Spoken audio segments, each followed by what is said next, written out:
Welcome back to the Alec Lewis Show. I am your host, Alec Lewis. This is episode, 8 for the YouTube channel, 9 for the podcast audio feed on Apple, Spotify.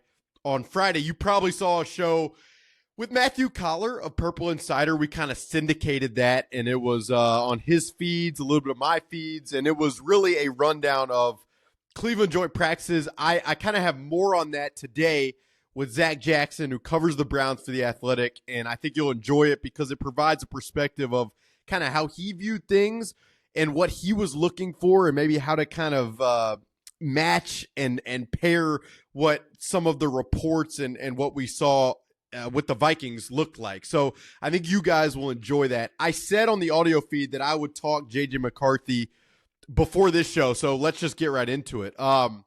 It is just unbelievable how fast things can change. 1 week you feel like, it happens in the season. 1 week you feel like the team's the best. Next week you feel like the team's the worst. 1 week you feel like the positivity and the hype can't become bigger, more fun.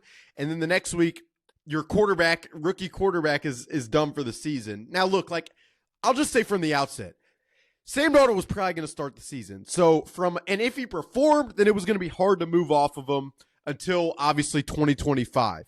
So it's not from a this season specifically, it might not be the most holistic change, alteration, negative, what have you, but from a just how much fun it was watching this guy develop on a week-to-week basis, going all the way back to training camp.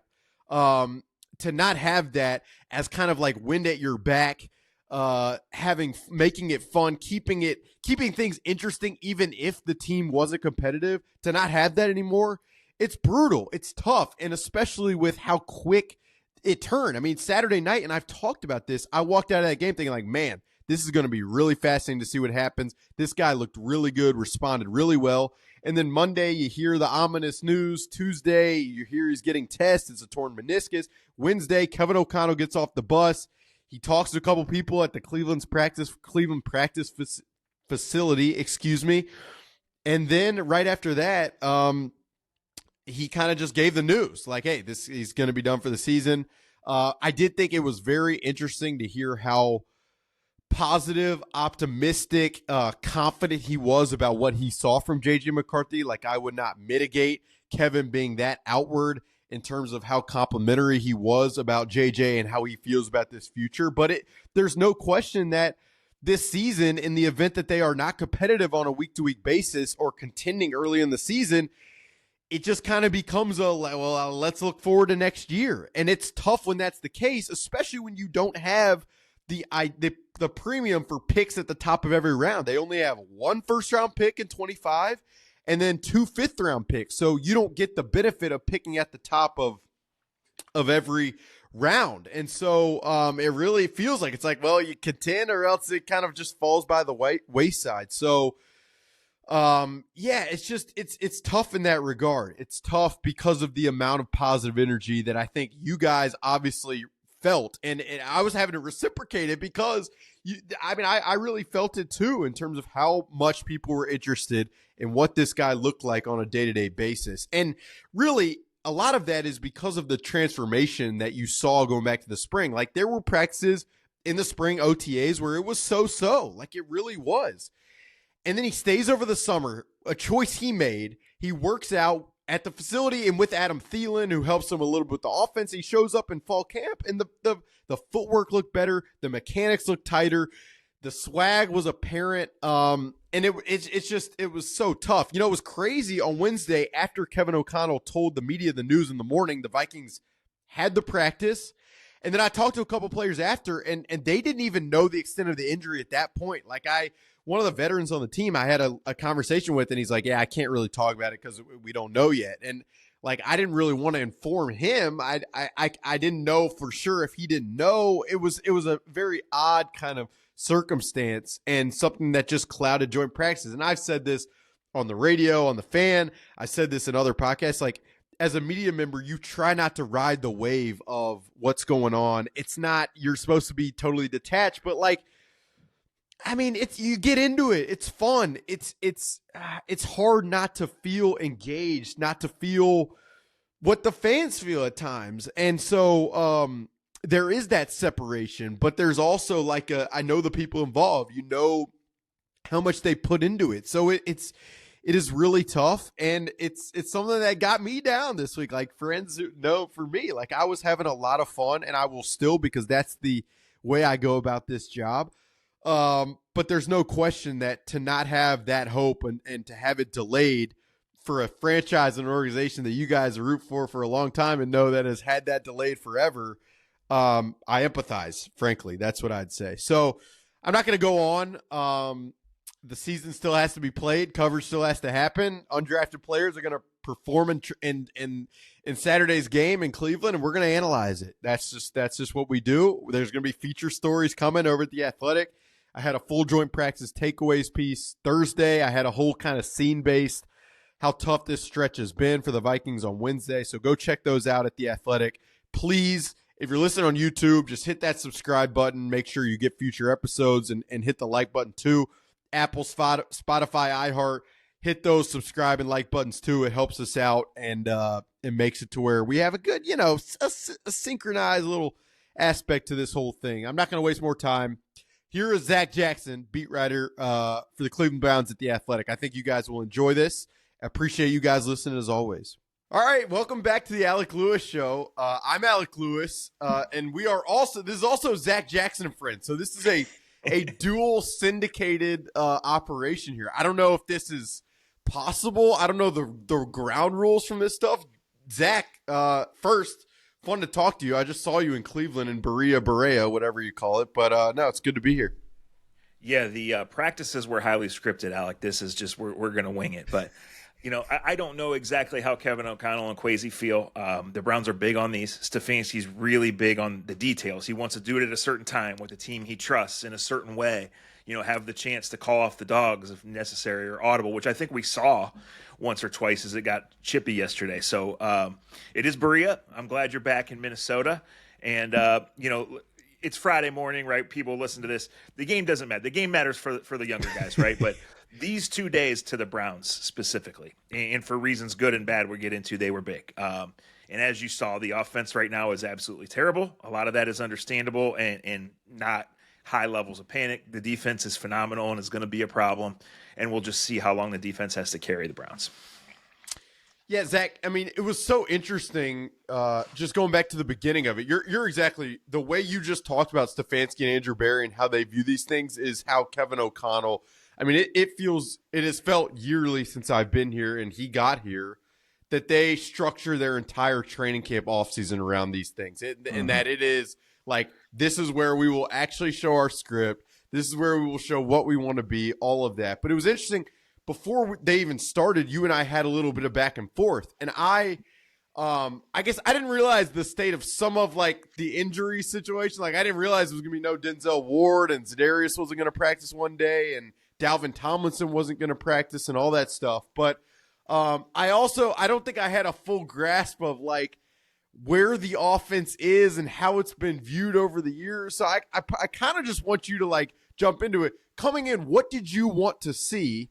And then how would you just evaluate what you did see against a defense that is obviously structurally so different than what I think they see on a daily basis in practice? Yeah, and I think that's part of the idea, right, is seeing something new, not just new jerseys, but new schemes and new attacks. Deshaun Watson's coming off an injury, so he's been not on a script or not on a real limitation, but they're obviously not just letting him let it rip. He's only taken 1 day off of practice and maybe a sporadic drill here and there, but they've been monitoring his throws since the spring. They've been building up really since April from a little bit of throwing to throwing almost every day to doing this.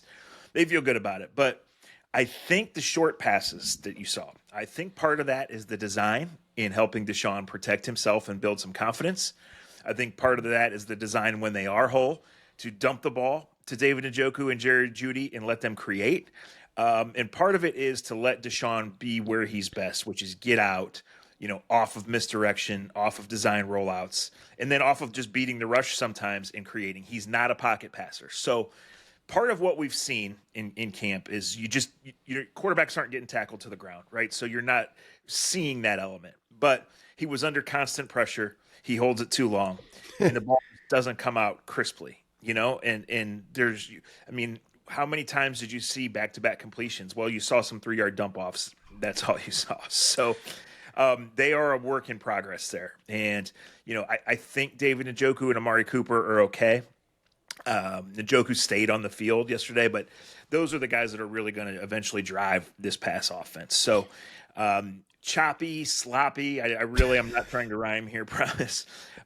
Disjointed, right? And so you can say they don't have their tackles and it's August 15th and those things are exactly right. So, but you also can't say that it's been good.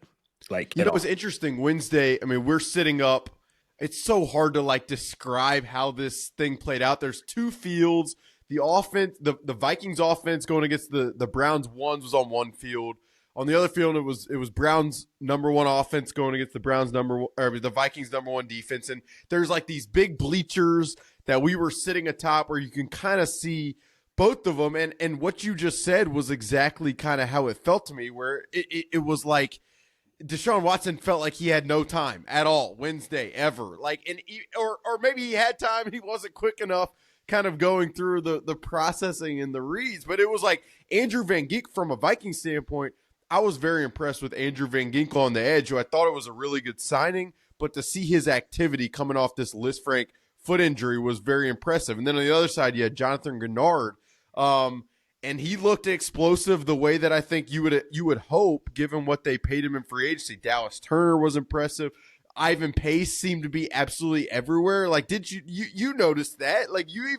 You had that in your notes. But I mean, he seems, and Vikings fans love this guy because he's this undrafted small linebacker out of nowhere who just seems like he has it. He just has it. And they saw that throughout his entire rookie season. And I've said, going back to the spring, he looks at a different level from a leadership standpoint, from a just explosiveness standpoint. But he seemed to be wreaking havoc in a way that Brown, I don't think the Browns people really probably enjoyed very often. Yeah, no, you're the first thing I'm doing is who's the little guy, right? I come out to watch the Vikings practice. I'm looking for Dallas Turner first and foremost, right? I'm looking for Greenard. Those are the names right? But we do know Ivan Pace. He's from Ohio. He played in the MAC where he was a terror, and he went to Cincinnati. And Alec, the Browns almost drafted him. The Browns were in the 7th round, and they were on the clock, and Ivan Pace was the guy that they were going to draft. Instead, they swapped the pick to the Ravens to get a future 6. And then, now the Vikings inherit this starter. That's just how it goes sometimes. But he was all over the place. He made I'm not sure if he's the one that caused the fumble on the first day, but he was definitely active against the run and the pass. He cracked Pierre Strong when it got a little chippy. And then the first play of 7-on-7s in day 2, pick 6 for Ivan Pace. So just tracking the guy to the flats all the way, and he was wide open. Frankly. I mean, I was looking from the other side. There was one point where I left the bleachers. I was over on the offensive side, and I'm looking over, and Ivan Pace is running down the field. I guess he just picked off a pass. He's windmilling, and they're yelling. I'm like, what is going on over there? It's crazy. But, it's interesting, and I know I'm hopping around, but to go back to Deshaun Watson for a second and the 2 tackles you mentioned, I mean, the one thing you said to me is, he's not a pocket passer. And I guess, I mean, you've seen this guy way more than I have of late, and I haven't watched film, and I know it's been a rough stretch for sure. But I'm an Alabama guy, so I think about those Clemson days, and I guess in my head, right or wrong, for some reason, I feel like he used to be that type of guy, and I don't know, is that wrong of me to think? In Houston, was he that? Was he not that? It feels like it's just baffling to see how far it's fallen from maybe a processing perspective in some way. Yeah, so he's played 12 games here in 2 years since getting the largest contract in history, right? And so then he's played 12 games in 3 years because he took the year off before. So, Alec, part of me really thinks that it's in there, and I think there are times we have seen it. We've seen his best plays be made on the run. We've seen when he's looked confused, lost, struggling. Now, it's mostly been from the pocket. And with this, in fairness, and again, I'm not making any of this personal. I just have covered the Browns for a long time. I know bad quarterbacking, and this is bad quarterbacking. Right? So he gets the suspension right before the joint practices 2 summers ago. So he's away from the team totally for the first month and a half of the season. Then he comes back and he's allowed to be in meetings, eventually allowed to be in practice. He gets in a huddle on a game day Wednesday in December, Alec, and he's only been in the huddle with these guys like 10 times ever, and never in a game setting, a real game setting, right? Like they played him in the first preseason game just knowing that they wanted to go over operational stuff.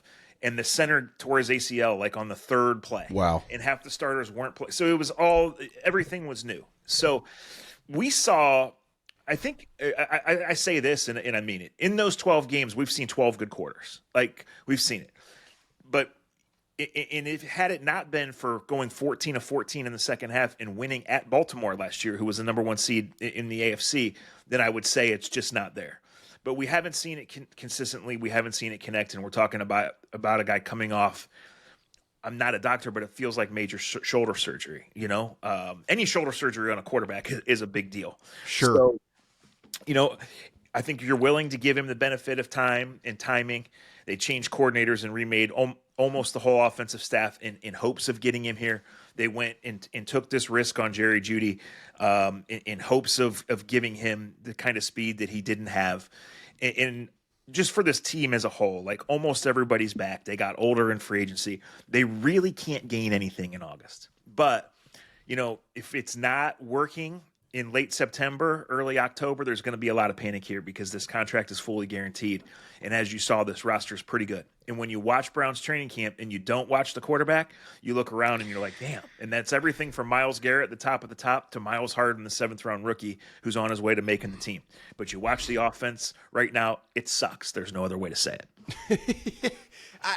I'll just keep going there. The offensive line, you mentioned the tackle injuries, but like, what was your feeling about the offensive line and how? I just wonder, like, narratives in Cleveland right now. Is that a concern? How are people talking about it? Is that the 1B topic offensively behind Deshaun Watson? Yeah, so they had Bill Callahan, who we obviously know his credentials, right? And legend. Whether he was the best O-line coach in the league, he's certainly in the discussion.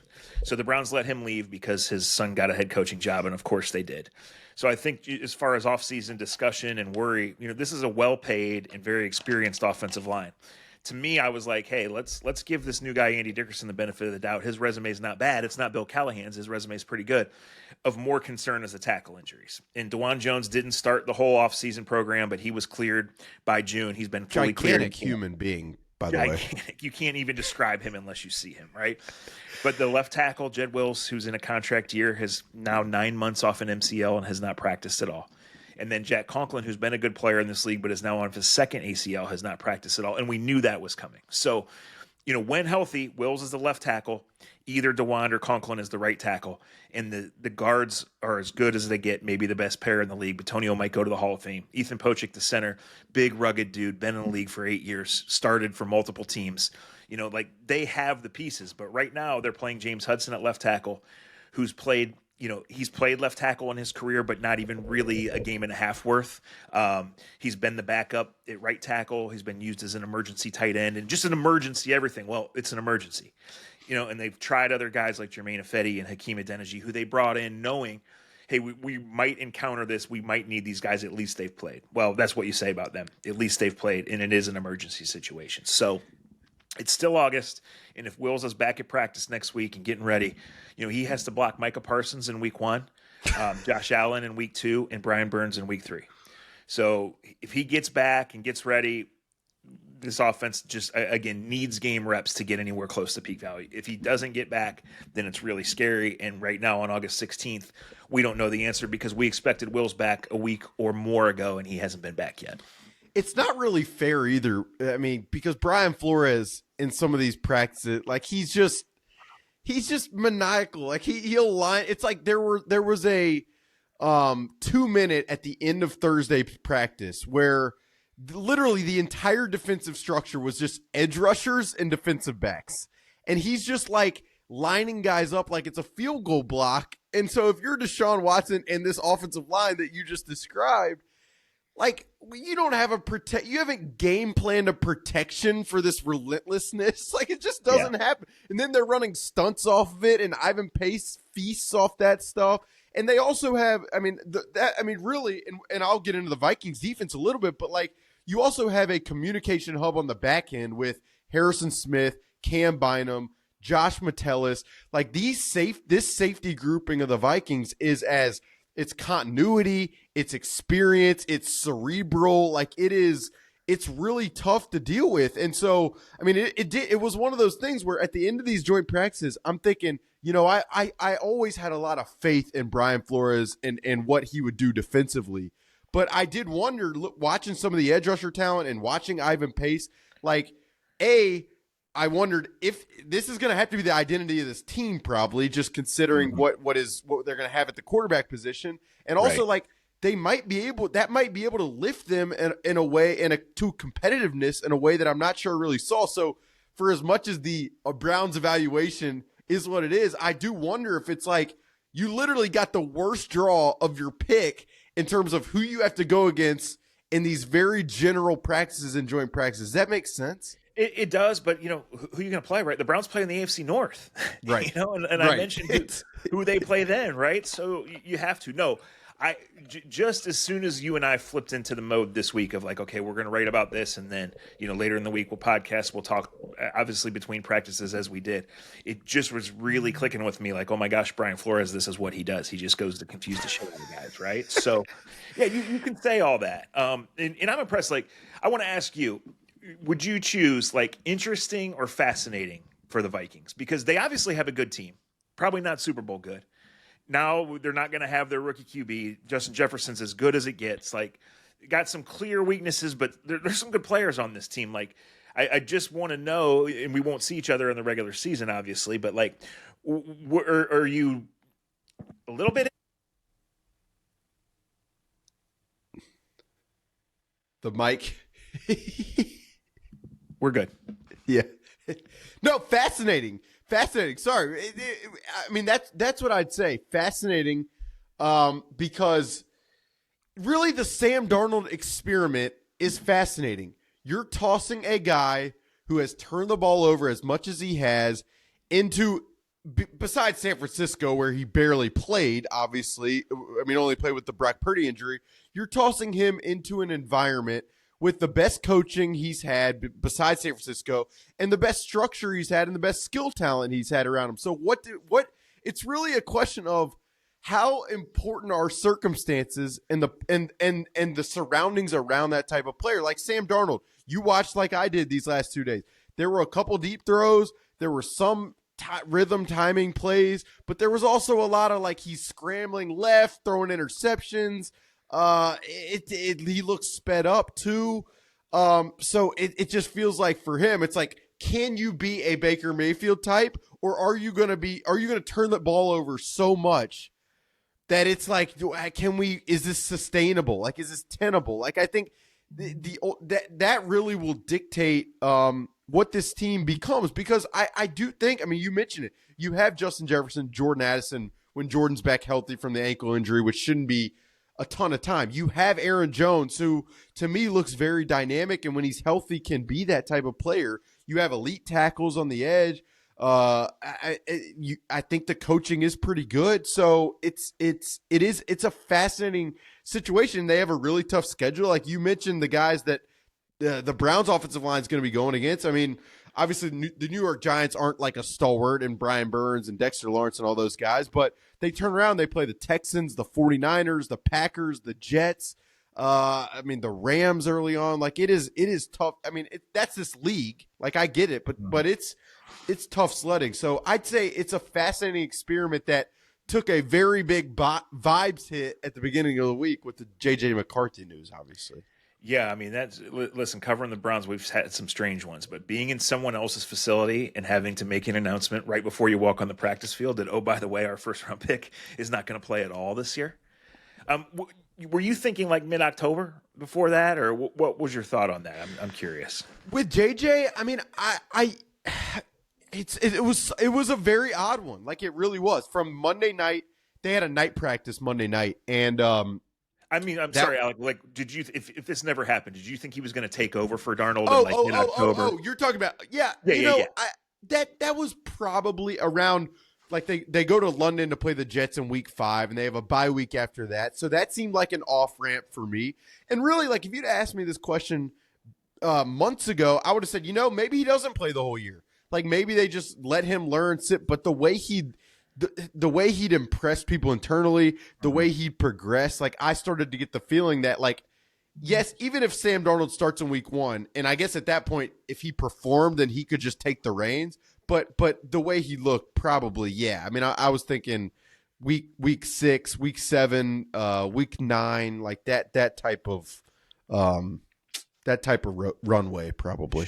Sure. I mean, I like J.J. McCarthy as a prospect. I understand why they did it, but I don't think it's a sure thing, right? Like, he was there in Michigan to get guys in the huddle and hand the ball off, and he obviously could make the throws. We saw that in the big games that he had, but I mean, how often was he put in big time situations? He delivered at the end of last year. I'm not taking that away. I'm not showing an Ohio bias.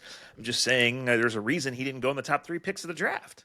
No, and really, like, it was so interesting to watch the arc of, like, he comes in the spring. I thought there were some very so days at the beginning. They didn't really, like, pump him up a ton. It was kind of like, just let him sit, let him learn. Josh McCown's the quarterback's coach. Just sit behind Sam Darnold. And then he stays over the summer. He had a bunch of workouts where he threw to Adam Thielen, who had been in this offense, and I think that really helped him. Mechanically, he showed up in the fall and looked like definitely transformed in some way. And like, even throwing to his left, it was impressive.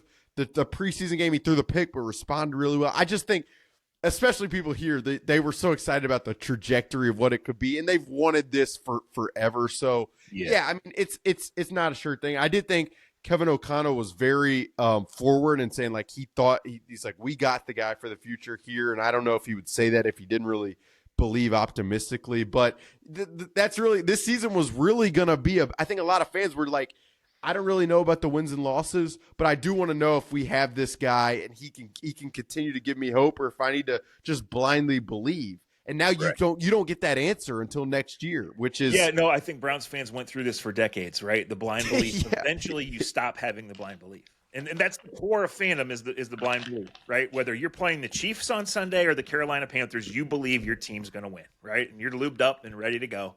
And then eventually, as it cycles through, and your picks are Deshaun Kaiser and Brandon Weeden, and Josh McCown is the quarterback until he hands it off to Johnny Manziel. And then they have to put out a press release that says, by the way, Johnny was on Instagram again, and we told him not to do that. So Josh McCown is our starting quarterback. That's a thing that really happened here 9 years ago, Alec, when Mike Pettin was the head coach.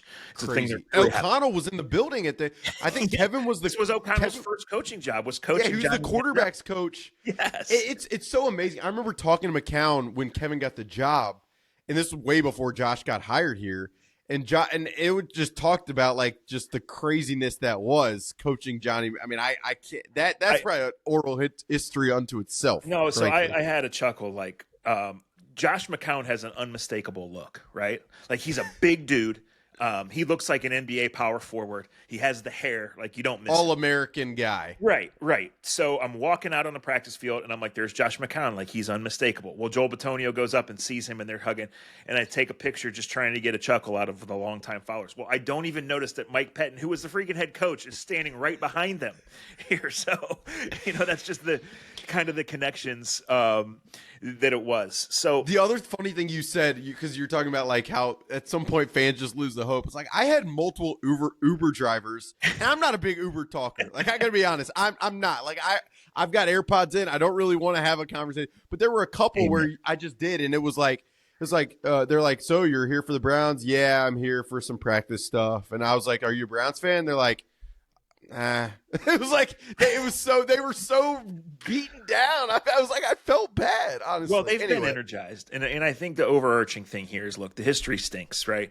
And when you say London, like, I remember the Browns went to London and played Minnesota during their winless year. Like, they went a whole season. It was the first season of the Athletic, Alec. I'm sitting in London airport going, oh my God, this thing's never going to work. Who would ever subscribe to this team is so shitty, right? Like, they're hopeless. And then they've turned it around, and they've been in the playoffs 2 of the last 4 years. The roster is absolutely top 3, 5, 6 in the league, however you want to break that down. They need to stay healthy. And they need the quarterback. It's never as simple as that, but they need those things. And they made this big bet on the quarterback, and they said everything's going to be okay, and everything hasn't been okay. And I think what Browns fans want is spending 20 seconds on a training camp report that here's like, okay, it was up and down, but every practice is the same, guys. I'm not like there's one or two good throws, and the rest of it is shit. I'll tell you somebody you can be excited about, and these fans know this, but Emerson. Yes. I mean, oh my God, This guy. I looked him up. 3rd round pick. Mm-hmm. Like the Vikings have had 7,000 cornerback selections over the last 10 years, and they can't come close to finding a guy like this. It's like, yeah, he's really, really good. Obviously Miles versus Darisaw was Miles heavy, but with Jefferson and Emerson, I think both won their reps. Really just fun to watch. Emerson really is a rookie. Alec, the talent was obvious. He played a lot. He had some ups and downs, but it was obvious. Then to start his second year last year, they went to Philly for these joint practices. And there it is, one-on-one. He's in there against A.J. Brown and Devontae Smith. And it was like, oh my gosh, this guy belongs. And so, yes, as soon as they went on the field both days, the last 2 days in Brea, I'm like, let's watch Emerson and J.J. And it really was fun.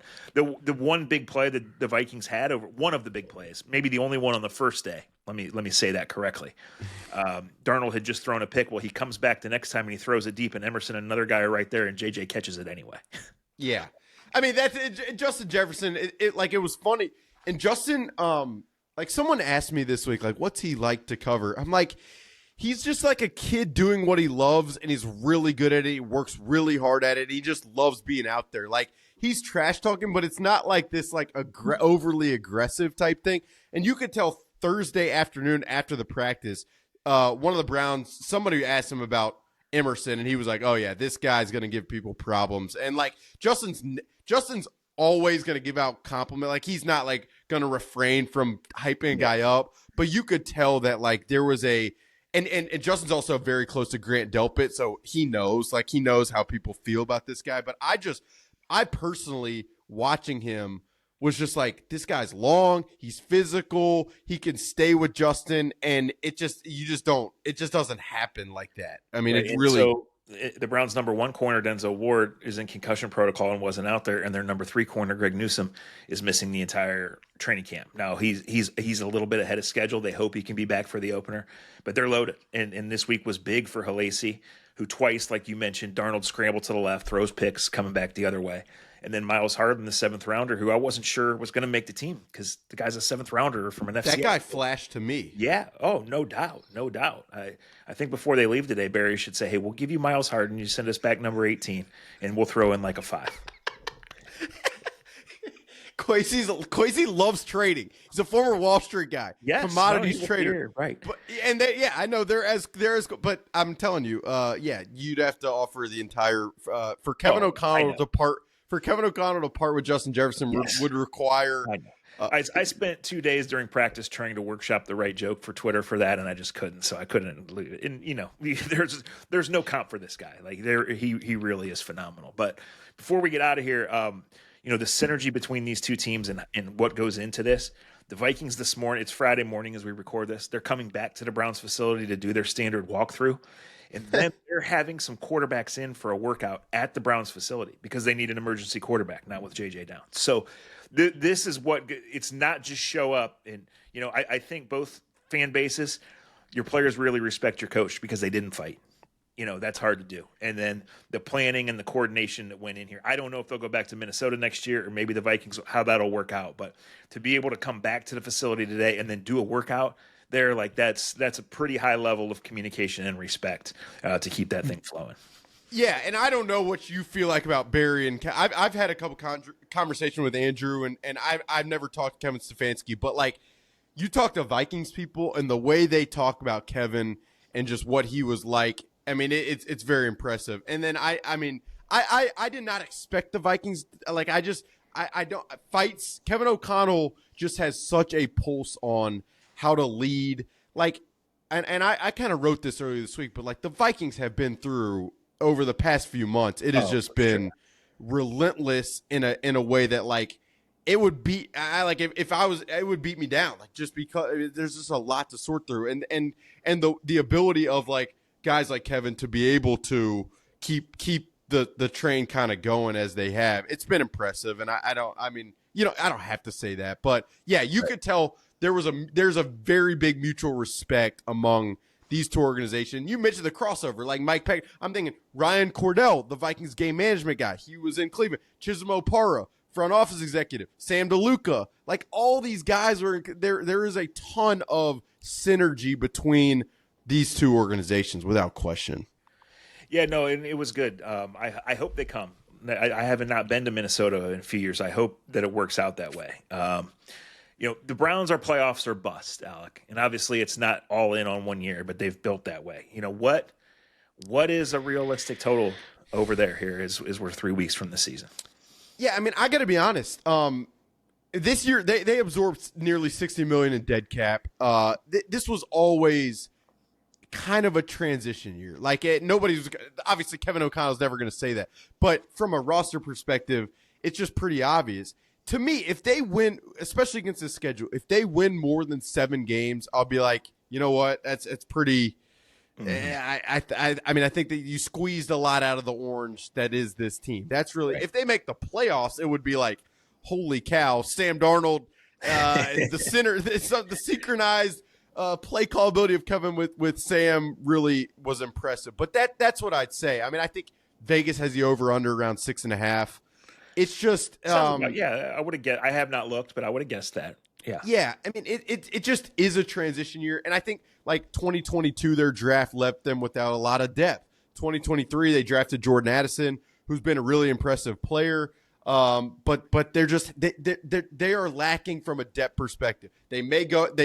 I know they've been very interested in Stephon Gilmore. I still think they want that to happen at cornerback, which would elevate the defense, which again is becoming the identity for this team. But that's what I'd say. They are just not in the same mode as the Browns are at the moment. How about quarterback Dorian Thompson-Robinson, cornerback Miles Harden, and 6 for Jordan Addison? How about that?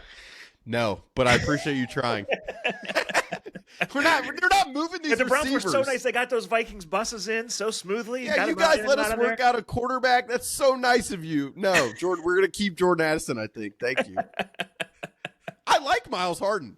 And Dorian Thompson-Robinson was fun with Chip Kelly, but no, thank you. The Browns will win the first half tomorrow in the preseason game because Dorian's been good. I'll be surprised if they don't. Now, we know Nick Mullins on the other side because he had to make a COVID emergency start here. Like, they signed him. He wasn't even allowed in the building. They had practices derailed by COVID. They had a game pushed back 2 days to Monday afternoon at 5 o'clock, the only time in NFL history. And Nick Mullins went out there and should have won the game for him. So he's not like – he was like the 17th emergency QB the Browns had to encounter over like a 7-year period. So he's not like celebrated like that, but he really should have won that game on no notice. Nick versus Jameis is like Red Bull versus Monster Energy. I mean, it's like Nick is like, you'll throw it up. Jameis yesterday, I mean, there were balls landing in the facility. I'm like, what is going on? The preseason game will be something of dreams, that's for sure. But no, it was fun to be out there. It was good to get to see Zach. But and Myles Garrett, I told this story in another podcast, but like, I mean, I walked out of the practice facility and I saw this guy like shirtless sitting in the weight room, and I'm like, that is not. I mean, this guy. Not a human being. Right. Yeah, it's just absolutely absurd. Yeah. It's got like a headband. It's like, what is going on? No, I'm actually trying to write about Myles for the start of the year or just after the start of the year, and like church. Everybody keeps saying the same things, like I'm looking for something different because then people are just like, no, I don't have a comparison for him. And like, he just does things and he looks and does things like that we just don't see. And like, it's like, it's Smith, almost like, example, Zadarius Smith is a huge human being. He's a freak of a human being. He's been a good to really good NFL player for a long time. He's not nearly as big, fast, strong, or as athletic as Myles Garrett. Like, not near, they stand next to each other, and it looks like a father and son. He reminds me of like Shaq. It's like he's this. How could you be so big but so move so well? It's like, I'm watching this guy. I'm like, and Darisaul's like, Christian Darrisaw. I felt like he gave it everything he's got, but he's like hanging on for dear life as Garrett. It's just, it was to see that guy in person. Myles has a half brother who was like a lottery pick in the NBA a long time ago, right? And Miles has that. And he's talked about how he loved basketball and whatever, football worked out for him. So a few years ago, I don't know if he played in a celebrity game or something, or no, he would post these Instagram videos of him playing in the offseason, and he would be ripping down rims, no exaggeration. I mean, of course. course. One day Stefanski was like, yeah, we've talked to Miles and basketball's over. Like, he just means too much. Well, now Miles is a part owner of the Cavs, and he's back in summer league practices with the Cavs, and he played in the celebrity game when it was here a couple years ago. And it's like, no, actually, Miles does whatever Miles wants. So if Miles wants to play basketball, that's fine. Nobody wants him to get hurt. Nobody thinks that he will. But Miles makes his own rules because he's that good.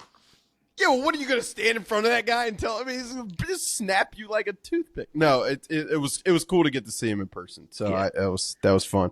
All right, well, shout out to my listeners. Shout out to you guys. Thank you for coming. We wanted to recap these. Like I said, it wasn't pretty. It rarely is, but it was a lot of fun. And, I did a story on Sam Darnold when he was at USC because the Browns were going to have the number 1 pick that year. I went to his town, all of that. Always been fascinated by Justin Jefferson. So, we'll be watching from afar, and then maybe we'll see up close again next summer. Same goes here. No, I appreciate it, Zach. Great to catch up. If you're going to go to that preseason game, enjoy the Nick Mullins, Jaron Hall, Jameis Winston show. It should be something special. No, it's fun. Great to catch up. Fun to talk it through. And yeah, my listeners, they know I'll be bothering them at some point soon. So appreciate it. All right. Thanks, guys. And that'll do it for the Alec Lewis Show. This is episode on YouTube, episode 8, on audio, probably episode 9. I don't even know, but we're rolling. Hopefully you guys enjoyed that. It's always fun to get a different perspective of someone who is so locked into the other side, and I think can color things in a different way. But no, I mean, I guess I should say, like, I was really impressed by the defense and what we saw, regardless of the offensive talent over on the other side, and Sam Darnold, there were ups and downs, but I'm not going to put too much into it, just like I haven't put a ton into any practice. I barely chart stuff because I don't want to skew the narrative one way or another. So that's been my approach for right or wrong. And yeah, so we'll be back early next week. If you guys have suggestions on guests and anything like that, please hit me up. Stay locked in at The Athletic to the stories that we're writing. A lot of insight there, sitting with a couple coaches and stuff like that. So, yeah, enjoy your weekend. Enjoy the preseason game if you're watching on Saturday. And with that is the Alec. Yep.